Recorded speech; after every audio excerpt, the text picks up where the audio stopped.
Hello everyone, আসসালামু আলাইকুম। কেমন আছেন সবাই? সবাইকে নতুন বছরের অনেক অনেক শুভেচ্ছা জানাচ্ছি। নতুন বছরের প্রথম দিনটা সবার কেমন কাটছে অবশ্যই কিন্তু কমেন্ট করে জানাবেন।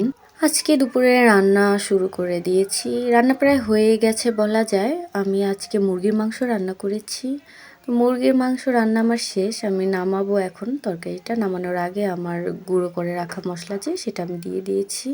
এখন নামিয়ে নেব। অনেক দিন হলো খুব ঝাল ঝাল করে মুরগির মাংস ভুনা খাই না। তো ভাবলাম আজকে রান্না করে ফেলি। এই জন্য আজকে অনেক ঝাল দিয়ে মুরগির মাংস রান্না করেছি। খুবই অল্প পরিমাণ রান্না করেছি কারণ বাবু এত ঝাল মশলা খেতে চায় না।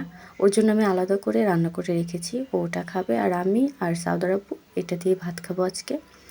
তো রান্না কমপ্লিট। এই তো আজকে আমার দুপুরের রান্না মুরগির মাংস ঝাল ঝাল করে ভুনা।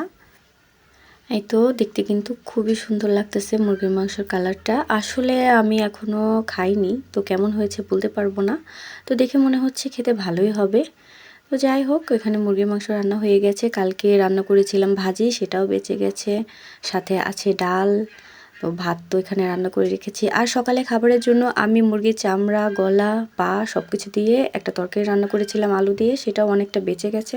তো এগুলো ছিল দুপুরের খাবার। সবাই ভালো থাকবেন, সুস্থ থাকবেন। আল্লাহ হাফেজ।